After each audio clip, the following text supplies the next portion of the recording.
بلغ العلا بكماله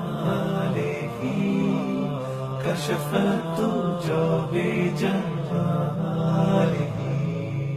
حسنت جميع خصاله صلوا عليه وآله صلوا عليه وآله جان مصطفیٰ میں سیرت المصطفیٰ دیوبند کے شیخ الحدیث کی کتاب پڑھ رہا ہوں.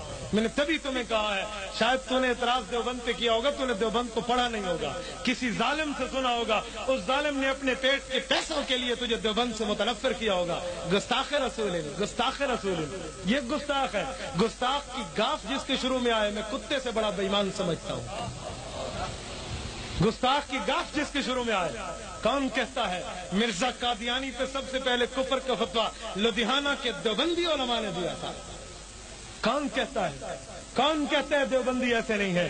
عطا اللہ شاہ بخاری دیوبندی کی تقریر سن کے راجپال کو فنار کرنے والا غازی علم الدین تھا. جہاں اقبال جیسے مفکر اسلام نے کہا اسی بیکتے رہ گئے تھے درکھانا دا منڈا باسی لے گئے. اٹھاؤ ضرب کلیم. علامہ اقبال کی کتاب 1929 میں لکھی ہے, اس میں کیا لکھا ہے دیوبند کی عظمت میں؟ حضرت مدنی کے لیے کیا لکھا ہے؟ حسین احمد مدنی جس کو تو گستاخ سمجھتا ہے, اقبال مفکر پاکستان کہتا ہے اقبال جن علوم کی اب جد میں ہی رہا, مدنی ان علوم کا کامل امام ہے. وہ اسے امام کامل مانتا ہے تو اس کی بات کرتا ہے. قائد اعظم محمد علی جناح نے پاکستان بنوایا ہے تو جس نے نام رکھا ہے اس کا نام چودھری رحمت علی دیوبندی ہے. ملک پاکستان کے لیے قربانی دیوبند نے دی ہے. جب بن گیا ایسٹ پاکستان, ویسٹ پاکستان, مشرقی اور مغربی پاکستان بنا, مغربی پاکستان میں جھنڈا دیوبند کے شیخ الحدیث حضرت تھانوی کے بھانجے حضرت ظفر احمد عثمانی نے لہرایا. مغربی پاکستان میں دیوبند کا شیخ الحدیث علامہ شبیر احمد عثمانی نے جھنڈا لہرایا ہے. تو دیوبند پہ بات کرتا ہے. دیوبند نے جب پاکستان نام رکھا تو پھر 4 صوبوں کے نام بھی رکھے کہ 4 صوبوں ہیں. ایک صوبے کا نام صدیقستان, دوسرے کا فاروقستان, تیسرے کا عثمانستان, چوتھے کا حیدریستان ہے. یہ نام تو دیوبند نے رکھا. یہ اور بات ہے کوئی گستاخ آیا ہے اس نے نام قبول نہیں کیا, ورنہ دیوبند نے کیا سے کیا نہیں کیا. قائد اعظم نے تو اتنی حد تک دیوبند کے ساتھ چلا ہے کہ جب حضرت تھانوی کی خدمت میں گئی محمد علی جناح آیا تھا, پینٹ شرٹ میں ملبوس تھا, سر ننگا تھا. حضرت تھانوی نے اسے شیروانی کا لباس دیا ہے. مرد دم تک اس نے شیروانی پہنی ہے. دیکھو شیروانی پہنی یا نہیں پہنی؟ شیروانی یہ حضرت حکیم الامت تھانوی کی دی ہوئی ہے. جسے تو جناح کیپ کہتا ہے, جناح والی ٹوپی, یہ حضرت تھانوی نے سر سے اتار کے اسے دی تھی کہ سر ننگا مت پھر. ہاتھ میں عصا حضرت تھانوی نے دیا تھا. ابھی کہتے ہو دیوبند میں پاکستان میں دیوبند کا کردار نہیں ہے. ہم محب وطن بھی ہیں, محب دین بھی ہیں, محب وطن بھی ہیں, محب دین بھی ہیں. ملک مذہب سکون زیست کا سامان ہے. ملک میری جان, مذہب میرا ایمان ہے. ملک پر کر دو فدا اپنی ساری زندگی, لیکن مذہب پہ میرا یہ ملک بھی قربان ہے. یہ دیوبند نے کہا.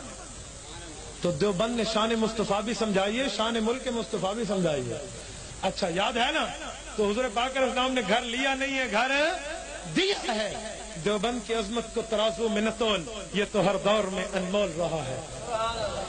آج حضرت خلیل احمد سہارنپوری, میں نے ایک جگہ بات کی, اس نے کہا خلیل ہم بیٹوی یوں کہتے ہیں. میں نے کہا غلط مت کہہ, غلط مت کہہ. خلیل احمد سہارنپوری وہ ہے جس نے حدیث کی شرح ابی داود لکھی.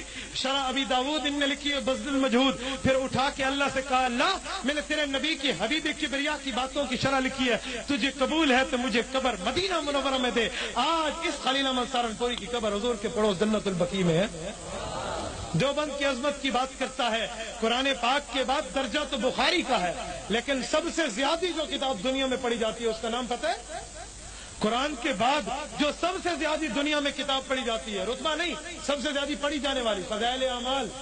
شیخ الحدیث مولانا زکریا نے لکھی, کعبہ میں اٹھا کے کہا اللہ لکھی تو تیرے حبیب کے لیے ہے, تیرے دربار میں کہتا ہوں قبول ہے تو مجھے قبر اپنے حبیب کے دربار میں جا کر دے دے. آج اس شیخ الحدیث کی قبر بھی مدینہ منورہ جنت البقیع میں.